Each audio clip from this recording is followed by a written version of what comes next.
Hello, everyone. A really good evening to everybody. I'd like to welcome you to this webinar in conversation with Sir Martyn Oliver. So I'm Patrick Roach, General Secretary.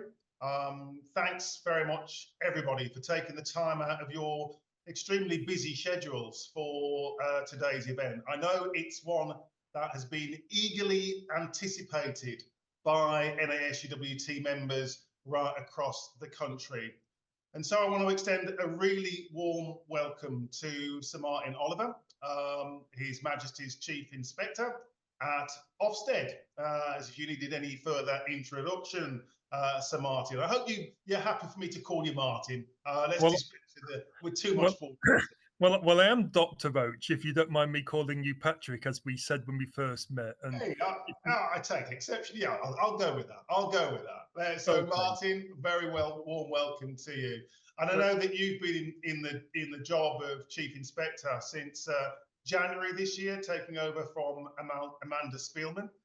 Prior to that, colleagues, Martyn was Chief Executive at Outward Grange Academies Trust, and has made his mark within the education sector. Martyn, we're really pleased that you have been able to join us at this webinar event, which I seem to recall was very much your suggestion.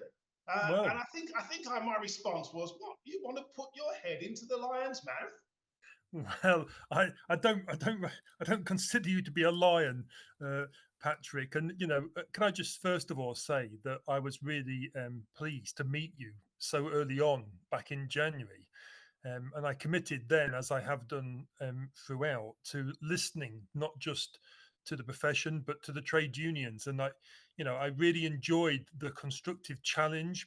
And welcome the criticism that you bring and the insights that you bring. And whilst I may have been a teacher and a head teacher and then running a group of schools, I'm proud to have brought that experience to this role. It's why I joined, on purpose, to try and bring that experience, especially the experience of working in some of the most difficult and challenging schools. But that doesn't mean that I know it all. And what I'm desperate to avoid is a scenario where a chief inspector says, for the next 5 years, not just 22,000 schools, but 97,000 people we inspect and regulate are suddenly going to be subject to the whims of what I think, which is why meeting and talking to great organizations like yours and doing the big listen is so important to me. Yeah, well, I mean, I know that will be appreciated by colleagues, and certainly I welcome the fact that you were prepared to reach out pretty much first day in office to say, let's have a conversation. And I think that is the way in which we want to see a relationship developing with you as Chief Inspector, but indeed right across the piece, in the interests of teachers who are serving our children and young people with such passion and diligence. Look, let's jump in, and I'll throw a few awkward questions at you. You've taken over as Chief Inspector at, I guess, one of the most challenging times for Ofsted. Trust and confidence in Ofsted seems to be at an all-time low within the profession. Teachers, including our own members, are demanding the abolition of the very body that you've come in to lead.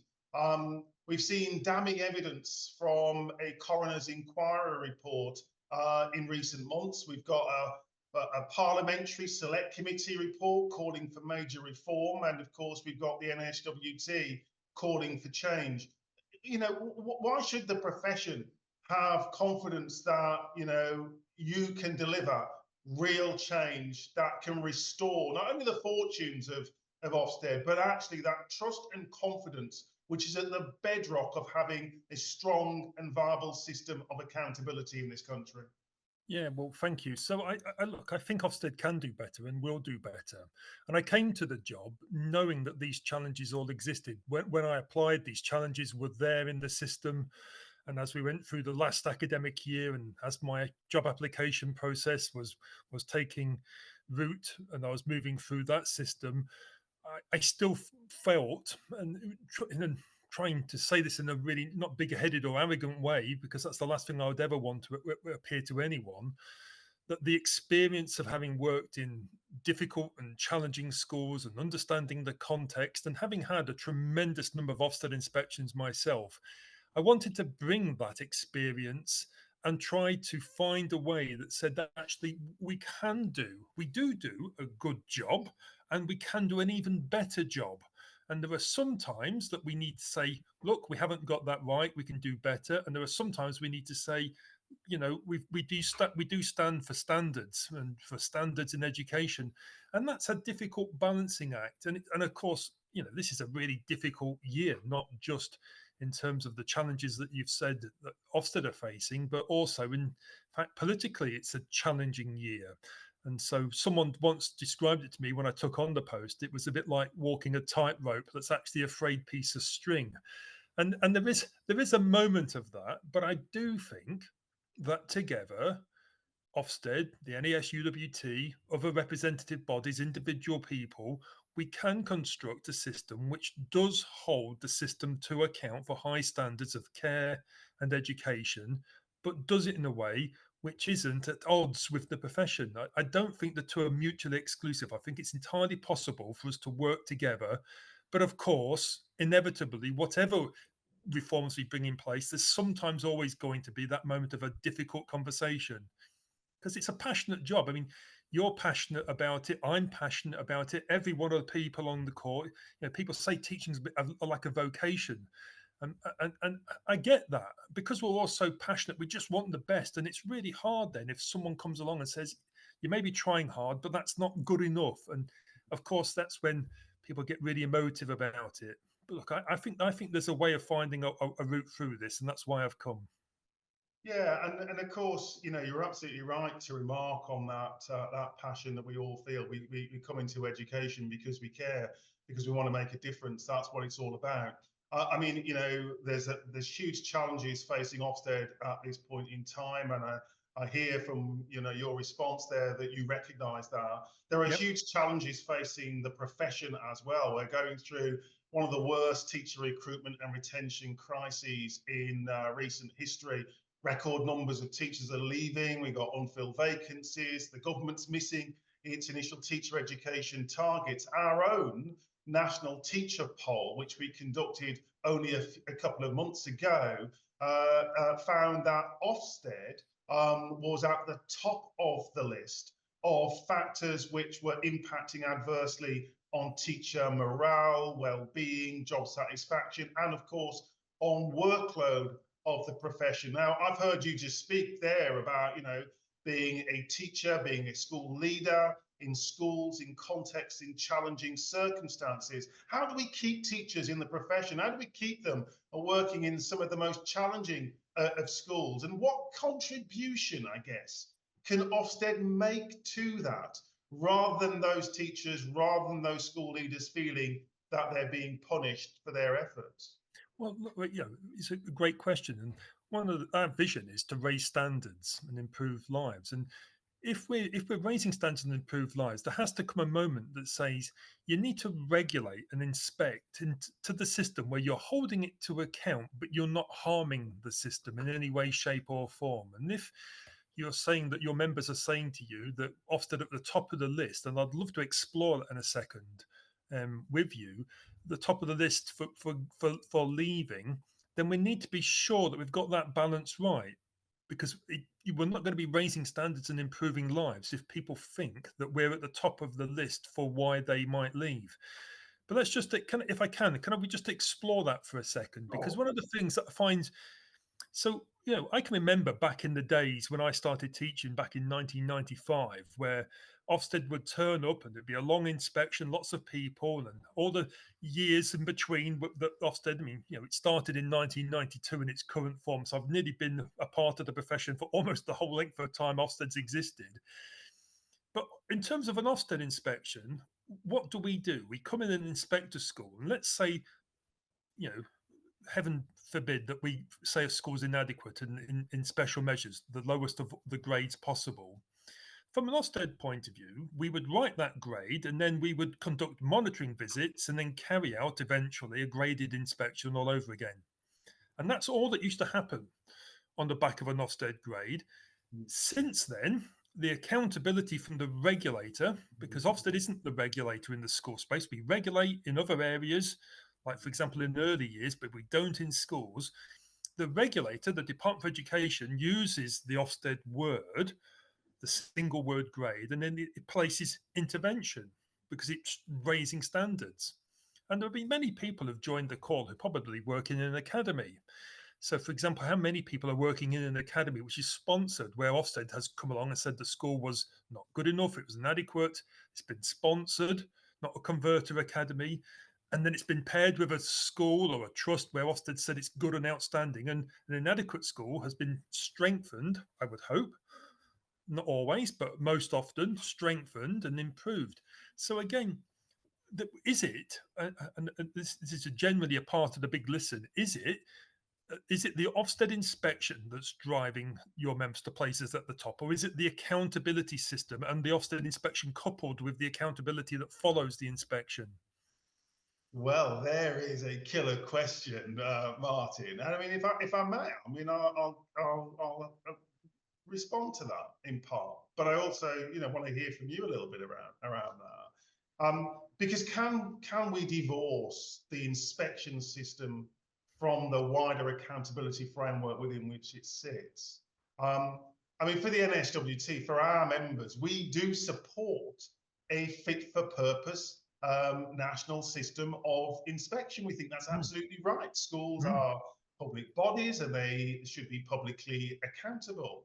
But we also think that schools should be accountable for the right things in the right ways. They shouldn't be held to account for things that are not in their control. It does make us wonder how government holds schools to account and blames schools for the contribution that they're making at the same time when government fails to invest the resources that schools need to deliver the very best education and care for the children and young people on their roll. So our concern is twin track. It is about inspection.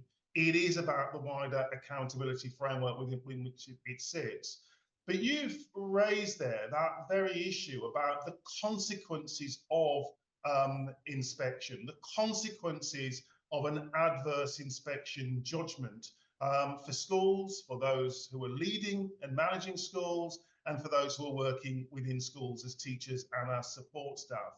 And I think that issue is one that does merit some further examination. I'd be interested in your thoughts about that. Whether indeed we should now be asking the question as to whether inspection and in the judgments that follow an inspection, whether that needs to now be properly decoupled from other decisions that are taken about the future of an individual school. The concern at the moment for many of our members is that an adverse inspection judgment automatically means that a school will be forced down an academisation route or rebrokered. And so therefore, in the minds of teachers nowadays, it is the case that it is the inspection that's the problem, when the inspection may not be the problem. So I'm interested in your thoughts around that relationship, because I think you're detecting from what I'm saying that we want to see a clearer separation between the inspection process, which is about ensuring that standards are met or not being met, and the question of what happens next in terms of support, development, coaching of schools, as well as potential, restructuring, rebrokering, and so on. Yeah, so great. So I'll try not to make too long an answer. That was a long question. But if I just give just a bit of context to try and help everyone who's listening in and watching this. So Ofsted is a non-ministerial department of government. We are a department of government, and people will talk about you're independent. Our independence comes from our evidence that we find, and the independence actually means that we inspect without fear or favour. So an inspection that takes place can't be on the back of or persuaded by any interference. We find what we find, we report against the evidence of the framework in which we inspect to. So that's where it comes from. But we are nonetheless a department of government. So you've seen over the last week or so, for example, the current government, the government, talk about how it considers the single word grade to be really important. And you've seen the opposition, the official opposition, talk about, well, actually, we think a balanced scorecard and removal of the single word grade. What that clearly demonstrates for those people who didn't quite think it was, entirely down to Ofsted, it's a government decision. It is rightly the decision of elected members of Parliament. I'm not elected by anyone. I'm an appointment. Strangely enough, everyone who works for Ofsted full time, not our Ofsted inspectors, which is the biggest part of our workforce, who are out there in your schools and colleges, serving, leading the way. The rest of our full time employees are civil servants. Weirdly, I'm a public servant because I'm a Crown appointment. But I and everybody else in Ofsted as a full-time employee is bound by something called the Civil Service Code. And in that code, it states objectivity and the need for us to work to the government, not just the government of the day, the government. It is literally my job and Ofsted's job to carry out the wishes of the elected members of Parliament in the way that they go about their business. So I just wanted to say that at the start so people understand the next part of the answer. So, look, I think it's really important that I do think we should consider inspection and the accountability system together. So, if I go back to when the current schools minister, Damien Hines, was the Secretary of State, I took on a school in Scunthorpe as part of my last organisation. It was the seventh worst attaining school in England. And at that point, I think someone will correct me, I'm sure if I get this wrong, but my memory serves that there was a floor target in English and maths at GCSE, and I think it was 40%. And this school had 15%. And we were desperate. We sponsored the school. So it had been identified as inadequate. In we go, sponsor the school. We were desperate to get from 15% to 40%, but otherwise, the regulator, the minister, was going to take action against that piece of data. And then Minister Hines, I'm sure he was the one who then removed that floor target. And so, is it better that when we consider trying to take the context in which schools were working, this was a difficult school, it's now outstanding, by the way, but it's a difficult school in Scunthorpe in North Lincolnshire. Is it better that a human being comes in and tries to understand the context of the school? And I'll accept some challenge back on that, but I think there's more we can do to look at the context of schools. Or is it better that we just take the floor target? A floor target that, for example, another school that I sponsored would have walked past by the end of year 9. And so I think it's a really serious question, but I think the Ofsted inspection regime and the wider accountability from the regulator do need to be considered together. I do accept, and I've come here to accept the challenge of reforming and making even better the work of Ofsted, but I do think there is a bigger conversation to be had because one isn't divorced from the other. Yeah, and what I'm hearing there as well, Martyn, is how this is a very dynamic and to some degree complex set of discussions. That it'd be very easy to paint this as, well, you're the chief inspector, why don't you just change things and make things things better or different? This may not all be in your control. Well, and another thing is that we also have to do things carefully. When my predecessor brought in the education inspection framework, which has had a tremendous amount of people are telling me that there are huge aspects to that they really admire to that part of the framework. Yes, people are also saying things we can get better as a part of that. But on the whole, people are saying lots of good things so far, but we're still listening. We've still got a month to go on the big listen. And then after that, we've even got all of our charities and the people we're working with are going to conduct all these polls and research and reference groups independently of us. That's going to carry on throughout the summer. But as we go, as we look at the way that we're working, when she produced the EIF, it was a 2-year process. So there was research, then serious consultation, going out, piloting the inspection, producing the framework, making sure the whole system understands the framework before the framework is then introduced that September. I think it was September 2019. Was that right? And it's really important. Now, I've made, with my great colleagues in Ofsted, when I arrived in January, I've made some changes quickly. and I've more changes that I want to make. But there's only so far you can go until you end up butting up against that need to consult. And it's serious, the consultation. Otherwise, I could make unilateral changes to a framework without consultation, and then quite rightly people would call foul and say, I was inspected in July and I was held to this standard. And then you inspected the next person in September and you changed the standard in which you're inspecting against. So that's unfair, because if you'd inspected me one month later in school term time, my judgment would have been different. And that's why I know people are impatient for change. I'm impatient for change, but there's a serious process that we need to go through. And I am balancing that frayed piece of string, that tightrope I was saying to you, because you mentioned workload. And I don't think people want me to change things which creates a workload impact. And then there's a general election, and there might be a different outcome. There might be the same outcome. There might be different people, different party, different people. Whatever happens, there might then be change which the system has to respond to again. So then it's change followed by change. What will that do to workload? So I'm trying to tread carefully whilst trying to accept the challenge of being quick in reform. And that's a difficult balance.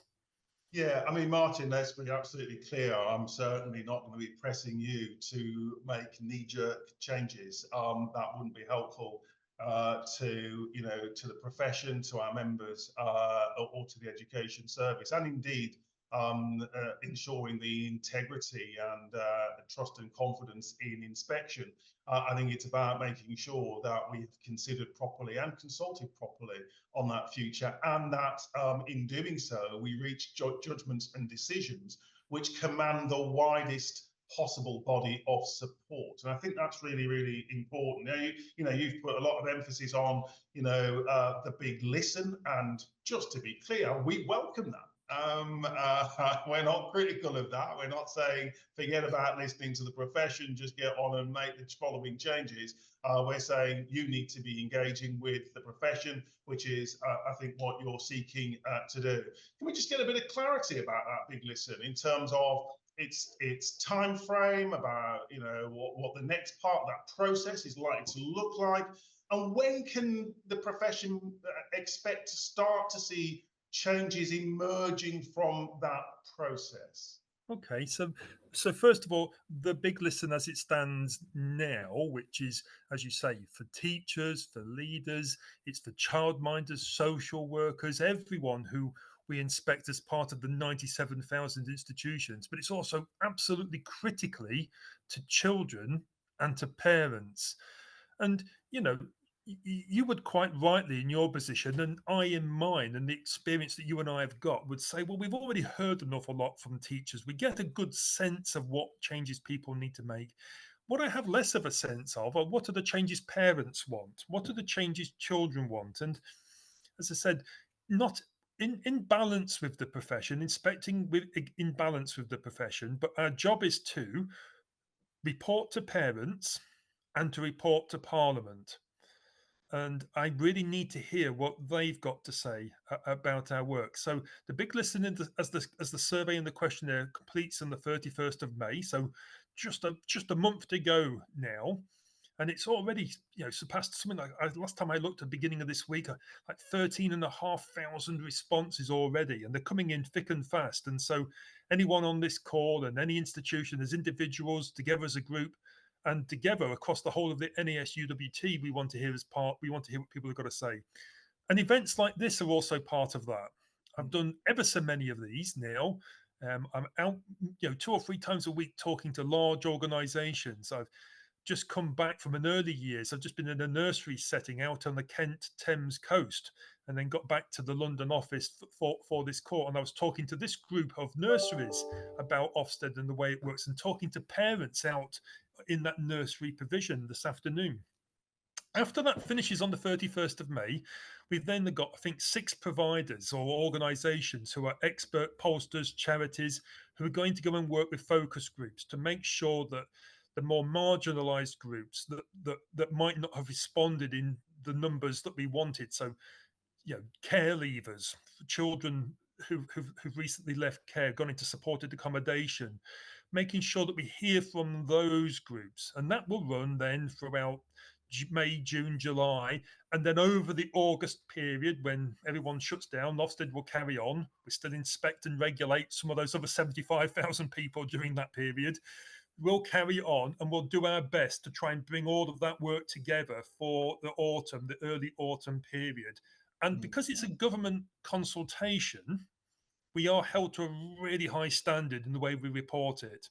So we have to report back the numbers, the questions, the answers in quite some considerable detail. There's quite a high bar and standard that we have to pass as a government department in the way we publish that.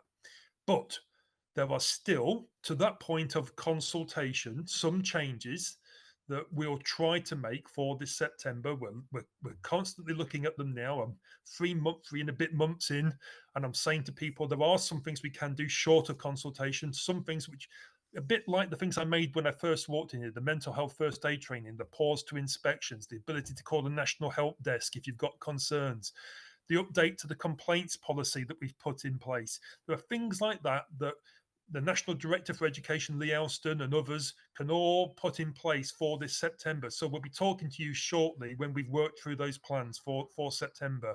And we'll make sure we communicate them to everyone, but it will be short of full-blown consultation, of course. Yeah, and I think that would be very helpful, Martyn, that we do, have that engagement. And if there are things that can be done early doors, then we should be looking to do exactly that. And I'll touch on one or two of those points in a few moments. I just wonder, I mean, in the context of what you just set out there by means of the big listen, and I think that's an interesting and indeed important approach to that, because there's a whole array of stakeholders and interests that are served by the inspection system. I think there's quite often the comment or criticism that Ofsted is almost the be all and end all. That actually, if something is important, let's get Ofsted to inspect it.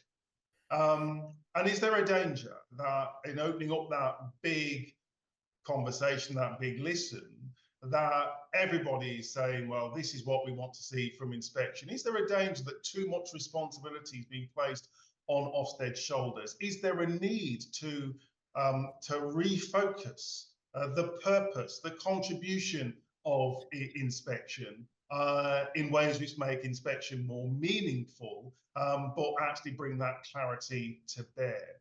Yeah, and that's a really good and a fair challenge. I think one of the things that I can safely say that asking an awful lot in an inspection of short process with a short defined number of people does concern me. And as part of the big listen, I'm asking questions and asking you now.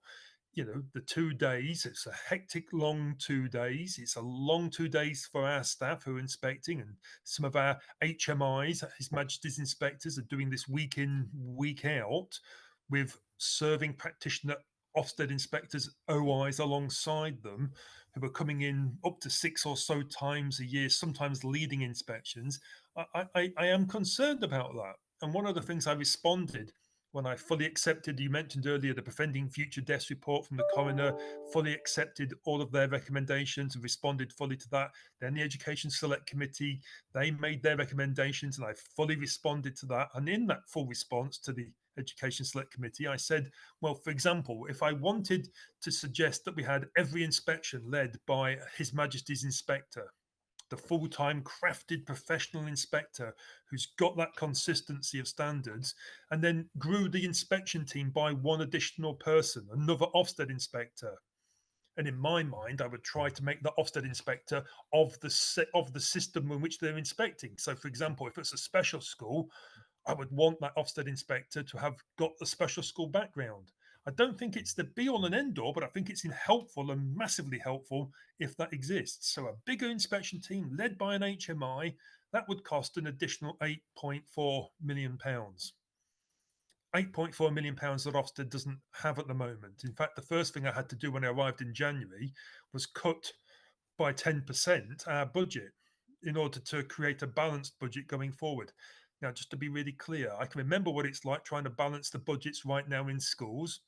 And so I'm not asking for more money and being deaf to the needs of the system in which we're inspecting and regulating. And in fact, I would want to put the needs of the system ahead of the needs of Ofsted in getting a financial settlement. But there is a part of this which is it has a cost. And if I can't deliver it that way, then what else do I need to do in order to deliver that ambition of those high quality inspection teams of a crafted professional to get the consistency, which gets the match? I'll have to think again, which is why the big listen is going to be is such a useful exercise to me, because I get a chance to talk to people like you and to meet groups, and I get a chance to have all of my thoughts played back at me, and every time it happens, I think of something better, and my team are around me here. Lee, you can't see him, but he's right by my side, and he's listening intently because what you say matters. It's really helping us shape the future. Yeah, sure, and we understand that, and we appreciate that and your approach to that. I'm sure that our members will recognise that and appreciate that in the spirit in which you say that. In the context of, we know this next general election is going to be fought on the question of, how much money will a future government have to be able to spend on education? Are there going to be hard choices to be made? And I can hear already our members saying, well, hang on, well, is this where the priority should be, spending more money on Ofsted and on inspection, or more money on the front line in terms of delivery in schools? I'm not asking you to respond directly to that, but fundamentally the question is, what are the choices that are being made? What are the priorities that are being set in respect of the focus for inspection? Let me give you a for instance, around safeguarding. And that really important area that's at the heart of the inspection system currently. I wonder whether the approach that we're taking is the right approach. That almost complete reliance on Ofsted to ensure that school safeguarding practice is effective. When we couple that with the high stakes nature of snapshot inspection, I know that for many of our members, very real concerns are raised. Is that an area where politically choices could be made differently? Actually, maybe local authorities would still have a statutory responsibility for the welfare of children and young people in their geographical area, could be playing a more important, a more effective role in complementing actually the work of Ofsted, enabling Ofsted to focus where Ofsted and only Ofsted can focus, but allowing other agencies, that ecosystem to develop in respect of ensuring that the needs, not only educational needs, but the wider social needs of children and young people are being met. I wonder what your thoughts are in respect to that. Right. So this is why I gave you that answer earlier. So my first answer is going to be the public servant bound by the Civil Service Code, who says, see my answer earlier about what is it about me staying in my lane, and what is the responsibility of elected ministers who make those decisions. Absolutely. So it's a really serious point. But it's also such a serious point that we separated it out as a specific question in the big listen. And Lee and I think there are things that can be done there. So right now, it concerns both of us that you have safeguarding, which is quite rightly in a serious judgment, a limiting judgment. Keeping children safe in locus parentis. I remember that being jumped back into me in 1994 or whatever it was when I was training, and I remember it now.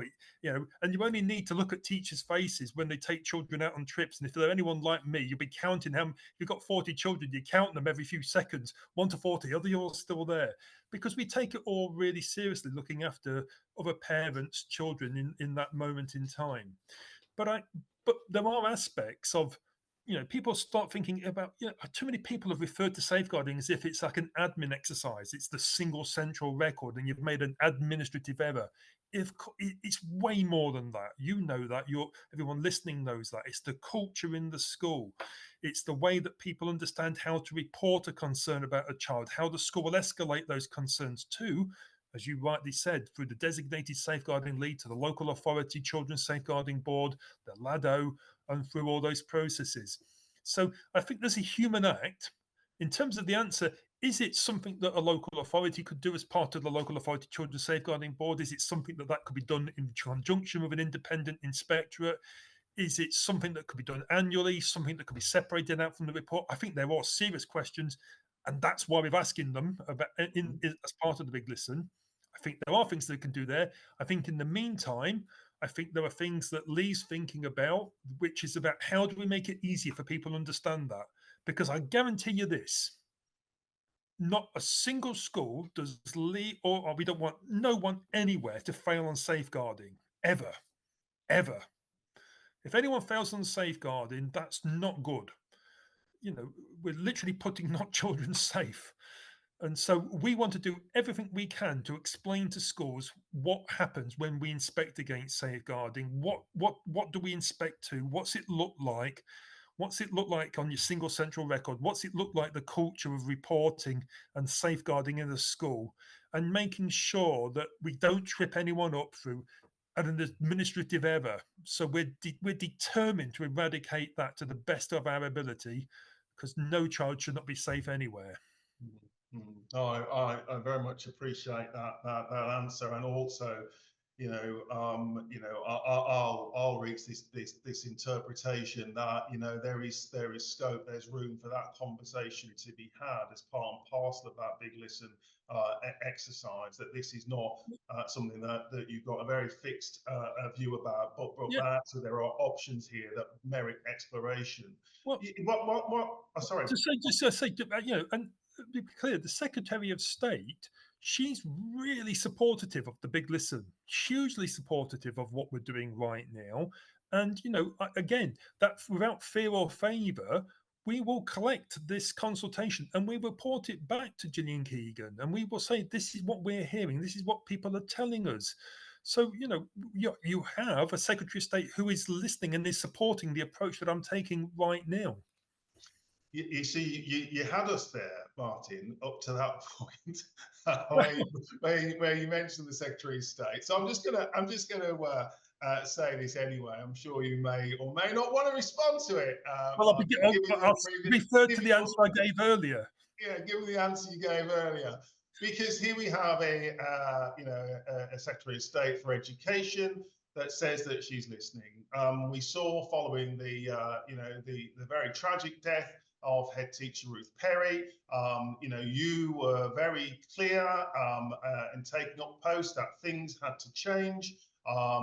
There was, an extensive engagement with the profession around the issues of single word gradings. And we even had a House of Commons Select Committee report, which very much argued that that was a system that we needed to move on from. So it came with a great deal of dismay. Indeed, I would even go so far as to say a bit of an outcry within the profession, from the sector, from Ruth Perry's own family, about the Secretary of State saying, well, we're sticking with it. We're sticking with single word gradings.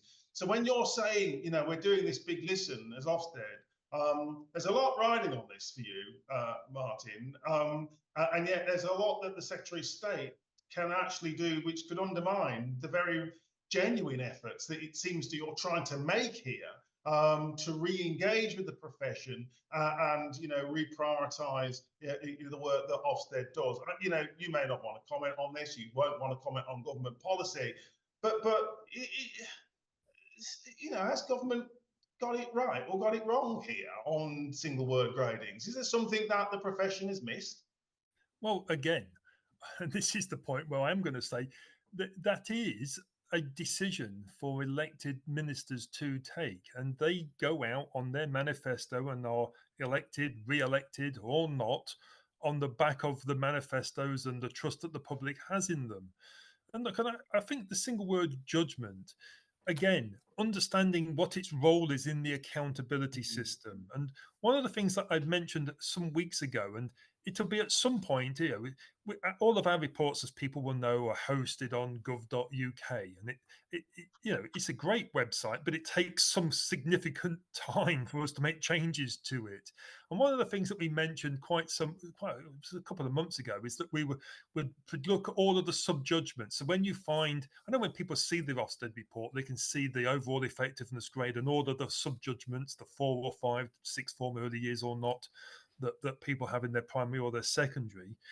But when you go on to find the report, it just has the overall effectiveness grade. So we're changing that. And it's going to be sometime this week or sometime next week, I think, that anyone who's been inspected under the EIF should see their grade. So it has all of the grades, not just the overall effectiveness grade go on there. So look, I think that's a decision that we can hear, we can listen, we can present evidence without fear or favour. And then it's for the ministers, the elected officials, to make that decision.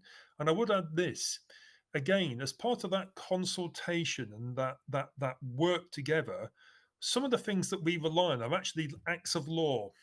It's strange. It's a really weird job, HMCI, because the powers of Ofsted flow through one person. It's pretty strange. If you read the Education Act 2005 and the Education and Inspection Act 2006, and just for a second there, 2005 and 2006, the world's changed an awful lot in education since those acts.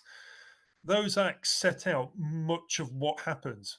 They set out the powers of the Secretary of State. They set up the time frame, the way Ofsted inspects against the Common Inspection Framework. It's all there.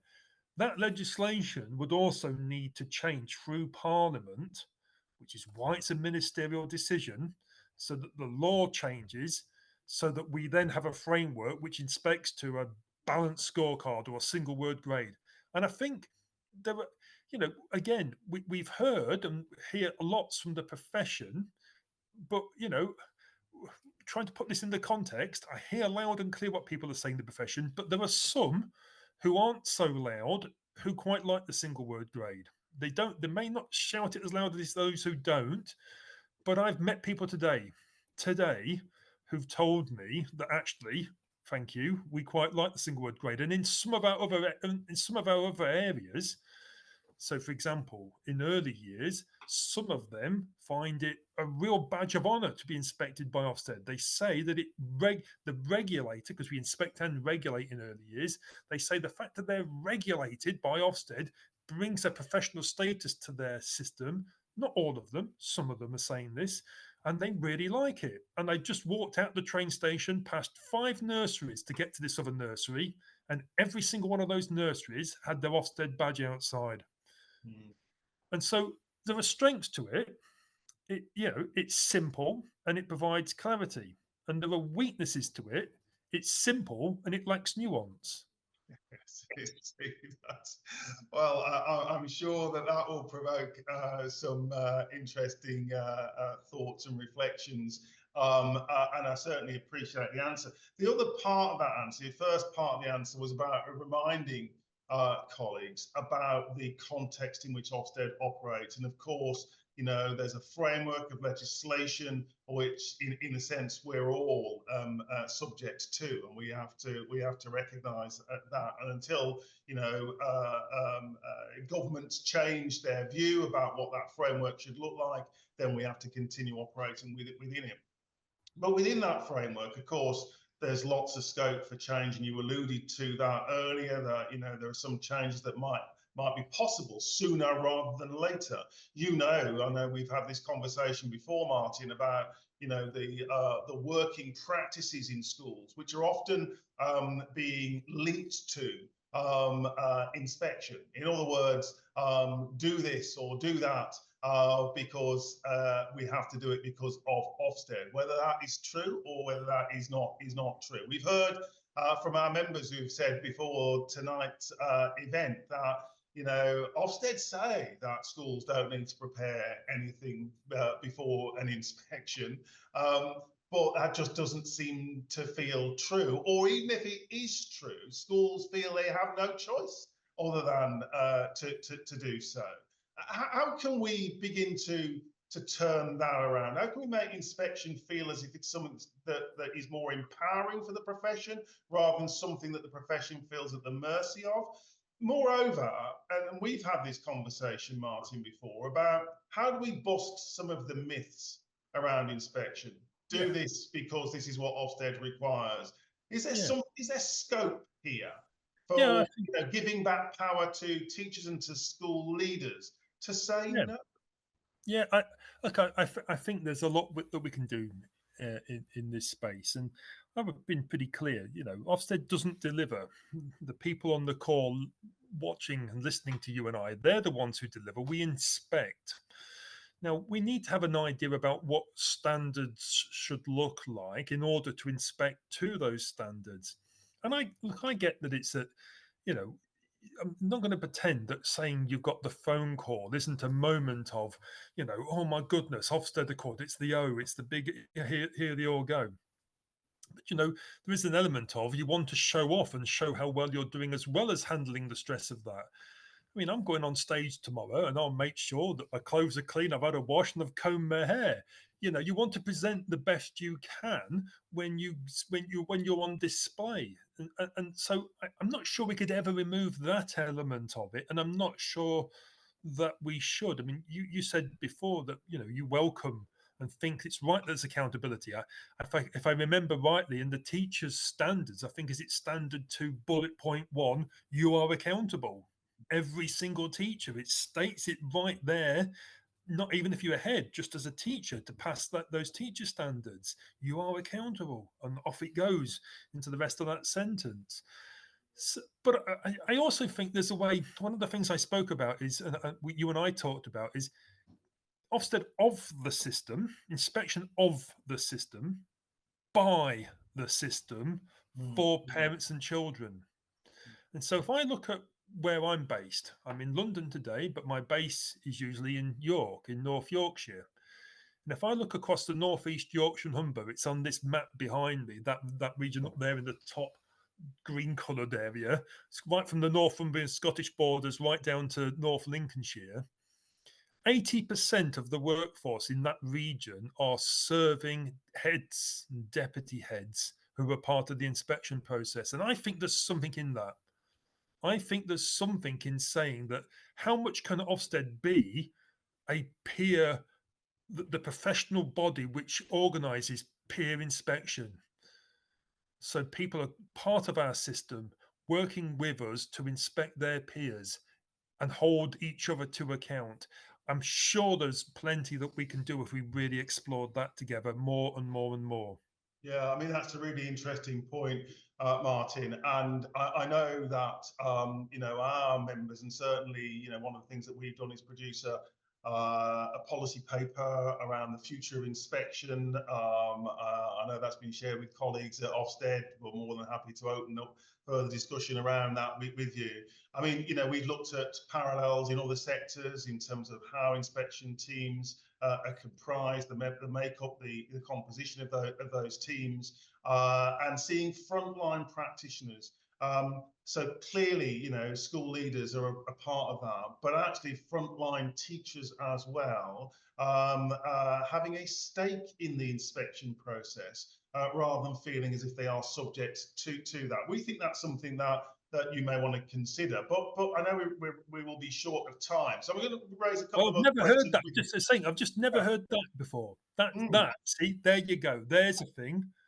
Everyone keeps telling me you've not got enough heads, and that's the problem with Ofsted. You don't have enough heads. Actually, we have an awful lot of heads, ex-heads. I'm not going to give you the figure because I'm working it out and double checking it and triple checking it before I tell it publicly. But let me tell you, it's really high. And so people say that, and now you've just introduced me that's going to get me racing and thinking I'll be talking to Lee the second this ends.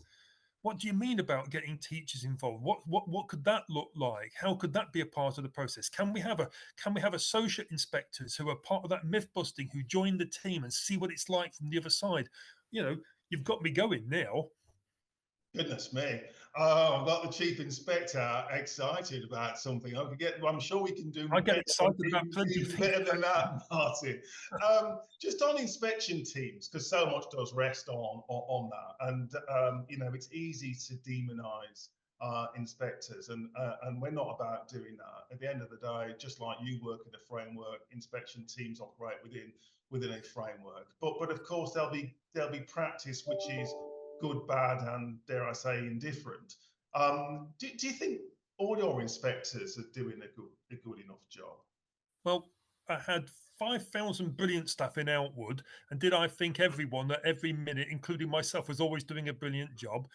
No, we're human beings. And people can sometimes do better, sometimes people can often do better. And I think we work hard to professionally develop people. So I noticed Schools Week did this rather nice cartoon of me. They like doing cartoons of people, and said I was fed up of not opening in a new academy. So since I arrived at Ofsted, the first thing I did was to say I'm going to open a new academy called the Ofsted Academy. And a part of that is to take these 8 regions in which Ofsted works across and make sure that we're still one Ofsted across the whole of the country, and look at the quality of our training across the whole of England. And so we're creating this collective, this base where all of that training can be standardized, so that Lee in education, and then Lee's counterpart, a lady called Yvette Stanley, who's looks after children's services and social care, that together that they can control the quality of training across all of these areas, and support and develop and sometimes end the contracts of those who don't meet or won't meet or can't get to that standard that we quite rightly want and demand. So that process of quality assurance and removing contractors, removing individuals from having that contracted status, that's part of that process as you envisage it. But also with regard to your training, having that training which is in some respects accessible to the profession or those representing the profession. In other words, we can see what you are trying to do with your inspectors, Yeah, and we can share that confidence with our members yeah. about the approach that you're taking. Well, on this hand, you've got all of the framework and the work and how we inspect out there publicly. But on this hand, there's all of the systems and the structures and the processes that I'm working through. And people often say to me, "What surprised you when you came to Ofsted?" I'm not saying it was a surprise, but I got to tell you, I come across Lee, Yvette, and the other people who are here working in Ofsted, and they are brilliant people, head teachers, social workers, directors of children's services. They're great colleagues, really quality, great at their job. And together, they've just really embraced this need to look at how do we make sure we've got that consistency? How do we make sure that the 8 regions have got those enduring relationships and understand the context, because that's really important. But also, one region inspects to the same standard as another region. They're really leaning hard into this. So we've got all these public facing changes that we're listening to and making, but right behind the scenes, we're doing loads to make ourselves absolutely fighting fit to be a world class inspectorate and regulator. And what do I mean by that?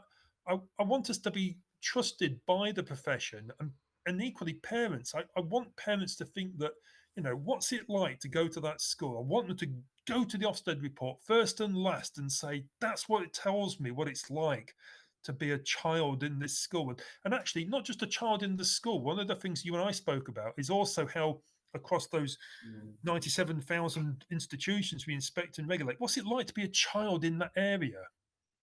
So not just in the primary or the secondary, but if they went to a care home, if they've been subject to special educational needs and the support from the local authority and children's services, or go to college, or end up in a youth offending institution or alternative provision, Ofsted's there 365 days, 24/7 across all of those, and especially for the most vulnerable children in England. And we're determined that the one thing above everything else you and I've spoken about, the one thing that drove me to this job was I was determined to not just make a difference when I was the head to children who were the most vulnerable, but now I want to do it across all of England. It's my number one priority. If you get it right for the most vulnerable children, I'm convinced you'll get it right for every child. Yeah, I don't think you're going to get any disagreement from our members in respect of that. And of course, getting it right is about, what's happening to a child, a young person in a given school, but also what's happening across the area in which that child is living and is being educated. So we have to understand that there's an ecosystem, that a school is only one part of that child's life. There are a whole host of agencies that exist and operate and influence and impact on children, young people, their families, their carers, and so on. And we need to understand that better, and we need an accountability system that reflects that better. I couldn't agree more. There is a specific question, Martyn, about in the context of inspection, when let's just say when school leaders feel that the inspection process hasn't gone right, that something's gone wrong, they can complain. There is a complaint system, but all too often we hear from our members that they don't have the confidence and the trust in that, because it can feel as if, well, what's the reward? Another inspection, or moreover, what's the process when it's Ofsted marking its own homework? I think this is an area that again, and we recognise that you've tried to do some work in recent weeks in respect of the whole issue around complaints. But this is an area that, for our members, they're saying that there needs to be some specific attention on, because how does inspection feel, not just for the child in that school or the children in that area, but for the workforce in that school and the workforce across that group of schools? Because inspection should also feel as if it's something which is supportive of their, Herculean efforts every single day on behalf of children and young people. Yeah, done with, not done to. Yeah. Doing good as we go. These are the mantras which the team live by, and we've got more to do. We've got much more to do, much more to do, and it'll be a never-ending job as we lean hard into that and make sure. And look, if you look at 2024 and look at the challenges, whether you've mentioned some of them, the finances, the recruitment, retention, the workload, as the system is dynamic and it's complex, and Ofsted must be dynamic to understand that complexity. And what we can't do is, whilst trying to hold high the standards in which we inspect and regulate, but not so high, going back full circle to how we started the conversation, that we actually harm the system. Now, in this building where I'm at today, I'm on the 4th floor, but on the floors above me is the Food Standard Agency. And I liken it to this, if this makes any sense to you, I'll try it out on you. If the Food Standard Agency was to over-regulate and demand such high standards of food production and hygiene that it drove the cost up, the nation might starve because it couldn't afford the prices. And if it lowered its standards to such a low level, then if you're somebody who's got a peanut allergy, you might suddenly find that the food that you're going to eat, you can't trust it, or it's not hygienic, because it's not safe. So they have a really hard job to make sure that the balance between having those high standards of hygiene and food preparation, but not so high that they drive up the prices. And I think Ofsted's got to find that balance in the system. Yeah. How do we hold the system to account and drive up those high standards, but not so high that it features #1 in your members' survey for driving them out of the profession? Yeah, I mean, when Ofsted, I think we have this exchange, when Ofsted is the news, then we're telling the wrong story. It's the wrong focus. Absolutely. I think you said that you should be like the referee. We should be seen and not heard. Well, there are times when people should hear us when we have to call out the standards, but we shouldn't be the topic of the conversation. That should be supporting children day in, day out. Well, look, Martyn, I think we can agree on that point. That is that must be the role of the Inspectorate of Government, and of course the work that schools do each and every day. Look, it's been absolutely fascinating having this conversation with you today. You've given us, given your Food Standards Agency reference, you've given us a great deal of food for thought. Look, I hope you've taken away some insights from the line of questioning from me, because that's reflecting the conversations we're having every day with our members. And I hope that we'll continue this conversation going forwards with you, not only as part of the Big Listen, but just part and parcel of your kind of modus operandi for doing business, for leading the work of the inspectorate body. You may have some final remarks, but on behalf of the NSWT, Martyn, thank you. Thank you Well, for inviting yourself no, into well, the mouth of the lion well, and that sounds bad coming away now. relatively unscathed. It's much Well, appreciated. I'm not going to call you a pussycat as opposed to a lion, but look, in all seriousness, I've never believed. You know, my grandfather was a proud trade unionist. It's long been in my history. I think the trade union, you represent members, a significant number of the people that we inspect and regulate. And I don't think it's an either or conversation. I think it's really important that we work together and that Ofsted is open and transparent, and we accept challenge, we accept criticism, and we try together to find the way which is best whilst always keeping the standards for children as high as we can. Thank you. Martyn Oliver, thank you very much. And colleagues, thank you very much for tuning into this webinar. There'll be other webinars taking place over the coming weeks and months. Do look out for those. Have a fantastic evening, and thanks for everything you are all doing. Good night.